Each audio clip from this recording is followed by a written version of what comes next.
Glad to have you join us on Assets Television News. I am Eugenia Solomon. First, the headlines. Katsina loses 20% of arable land, launches state green growth agenda. Governor Alia says killers of BENUE citizens are foreigners. Nigerian politician condemns a 10 billion naira solar installation for villa. Well, the news in detail. Katsina State has lost over 20% of its arable land to desertification in the past 3 decades, while temperatures have risen by 1.2 degrees above pre-industrial levels, which exceeds the global average. This was made known by the governor of Katsina State, Dukurada, during the Katsina State Climate Action and Green Investment Summit, as well as the launching of Katsina Green Growth Agenda, KAGA, held in Abuja.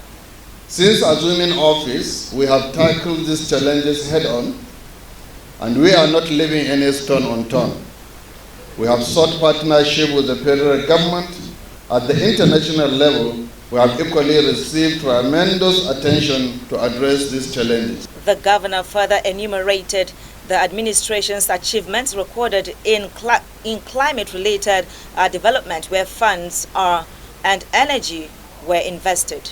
First, we understand that water security is climate security.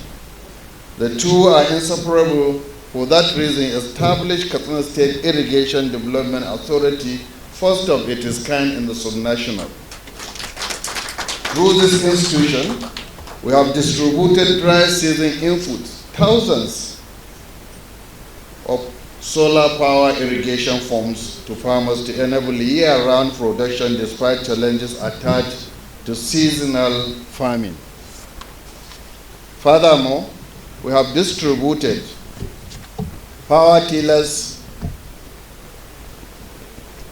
tube wells, and these initiatives simultaneously address energy poverty and agricultural productivity.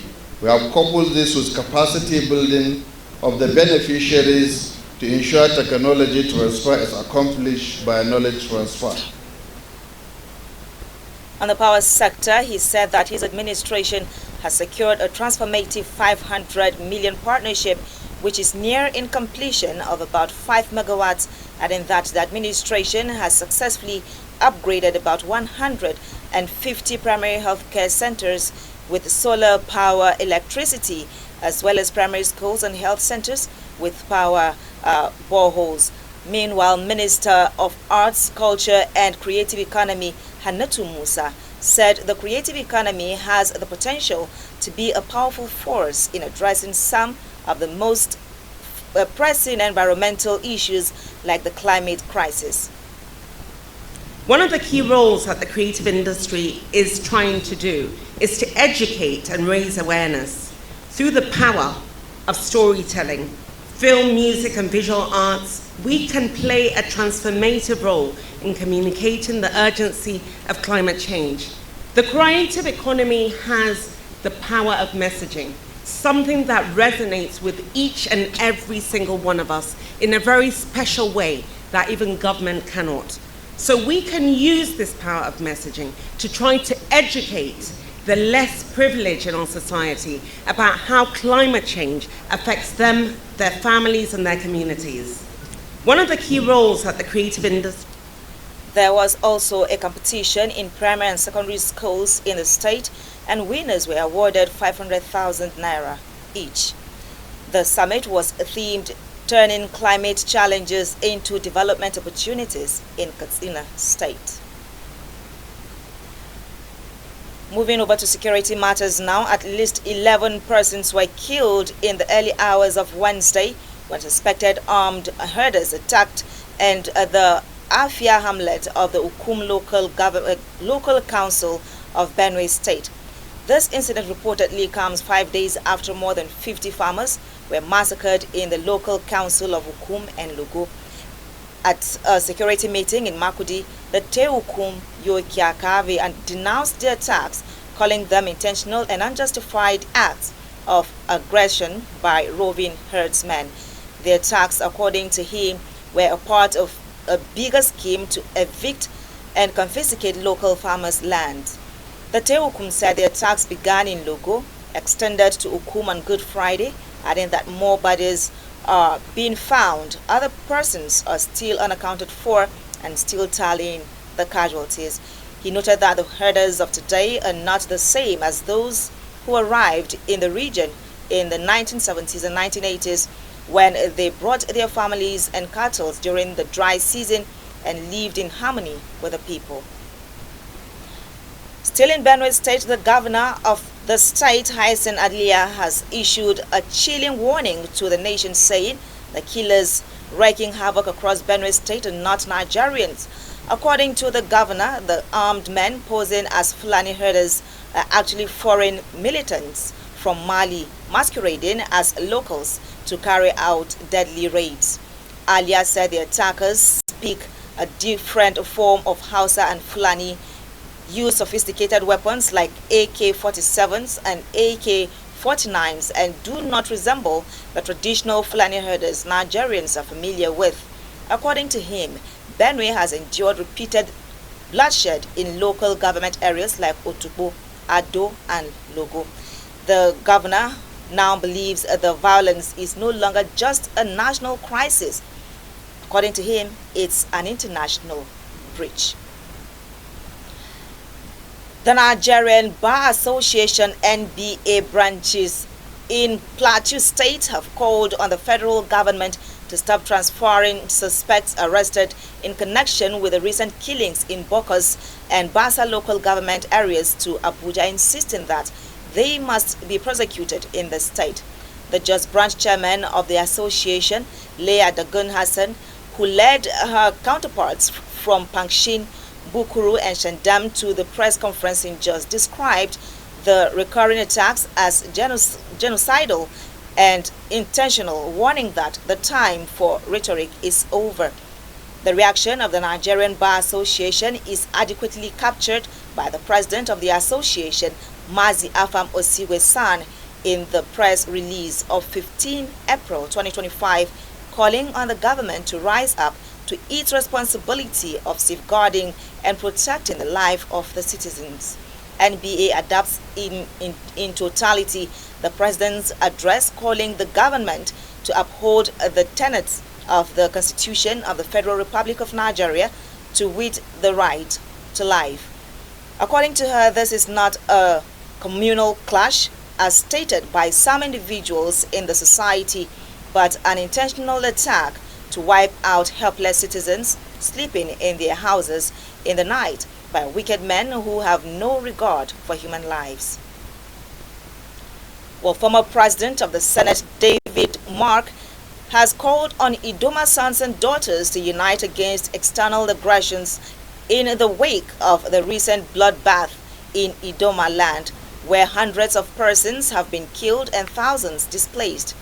Mark made the call during the Idoma Nation Peace and Unity Symposium held at the Ochidoma's Palace in Otukpo. Senator Mark was represented by the member representing Apa Agatu Federal Constituency and Chairman House Committee on National Inland Waterways Authority, Ojoto Ojema. He said only unity of purpose can save Idoma Kingdom from the evil hands of the aggressors. According to him, until the people come to the point where an attack on Agatu is an attack on Ado, where an attack on Obi is an attack on Ogbadibo, attack on Apa is an attack on Ohimini, it would be difficult to contain the external aggressors who are on a land grab mission. David Mark decried the persistent derogation on the Ochidoma's stool on the social media, inviting the Idoma nation to understudy the reverence with which the Yorubas and other ethnic blocs accord their paramount leaders. He therefore called on parents to train their children to respect their traditional leaders and imbibe the spirit of humanity and unity. Highlights of Mark's speech was the motion he moved for the passage of vote of confidence on the Ochidoma, Dr. Eliagu John. Asset Television News will make a return after the break. Stay with us.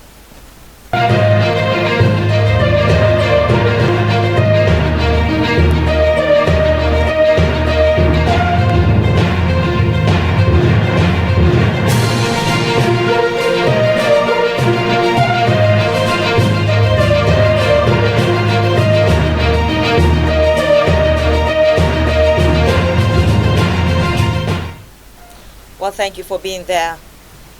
The National Coordinator of Obedient for a Better Nigeria, OBN, Franklin Chinonsoekene, has disassociated the organization from the opinions of Dr. Peter Piper.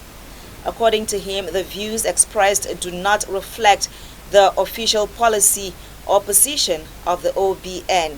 Recall that Dr. Piper, during a press conference, called Peter Obi a fraud and more. Peter Obi's career started with ABGA.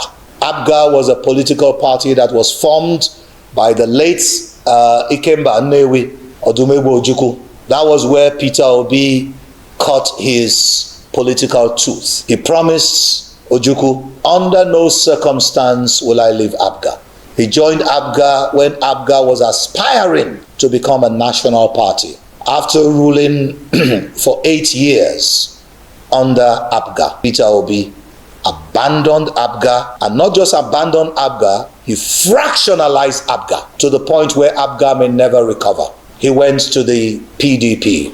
He was welcomed with open hands in the PDP. Atiku Abubakar made him his vice presidential candidate. Again, he promised Atiku Abubakar, I will be loyal and dedicated to you as a vice president. I will work with the PDP. They campaigned against Buhari, lost that election. Now, come 2023, Peter Obi, don't forget, now we're talking about Labour Party. 2023, Peter Obi was still a member of the PDP. Again, just like a virus, an internal disease, he began to fractionalize the PDP. Atiku pleaded with Peter Obi and said, Peter, if we make this thing a three-man race, Tinubu will win, because we will divide the votes between I, Atiku, and you, Peter Obi, and then Tinubu will run away with it. So please, swallow your pride. Let's repeat what we did and build on the structure that we have done. Peter Obi refused, left the PDP. Again, the Labour Party, which is Julius Abure, accommodated Peter Obi into a unified Labour Party, a party with a very solid, leadership structure. Abure is a great administrator. When we brought in Peter Obi, he brought most of us in the civil society groups and said, please, let's work together and build the Labour Party. We all worked together. And after the election, Peter Obi said, I won this election, and I will prove it in court that I won. He went to court. So if he believed he won the election, who was the chairman that won that election? Julius Abure. Do you dismantle a winning team? No! And then he accepted. Julius Abure followed him all through the process, down to the Supreme Court, stood still. He stood firmly behind Peter Obi. And after the Supreme Court judgment, we were expecting someone who wants to be a president should be a unifier. So after that, we're expecting Peter Obi to say, well, we have come this far, let's build on this structure. Let's keep it together. But instead of doing that, that Julius Abure should be sent away, sent packing from the party he has been all through decades for a man who just joined in a few months. So I want us to check the dictionary definition of betrayal. How do you describe someone who turns against? And with all of this, we kept on trying suing for peace. I personally, for the past 6 months, we've been begging Peter Obi, please. The Obedient for a Better Nigeria further gave Dr. Piper 48 hours to retrieve those statements or risk being expelled from the organization. There are indications that the presidency is planning a 10 billion naira solar for the presidential villa, fueling concerns that when this happens, the ordinary citizens will have to contend with the epileptic power availability. This has given rise to objections by Nigerians, among whom is Francis Onabis, a politician and public affairs analyst. He asked if the 10 billion naira solar grid for Aso Rock is waste or wisdom, and what it benefits the country. According to him, in a country grappling with chronic power shortages and deepening poverty, the recent proposal by the presidency to spend a staggering 10 billion naira on a mini solar power grid for Aso Rock Villa will continue to raise so many unanswered questions. The planned amount, according to Onabis, can power the homes of over 2,000 households in Nigeria. On the FCT minister, he said he has embarked on a spree of installing multiple solar-powered street lights across Abuja without utilizing existing poles. This process, he maintains, is wasteful and urged for transparency, equity, and accountability. With that news, that story, we end the news. Do well to follow us on all our social media platforms for more updates and programs. On behalf of the entire news crew, I am Eugenia Solomon. Thank you for watching.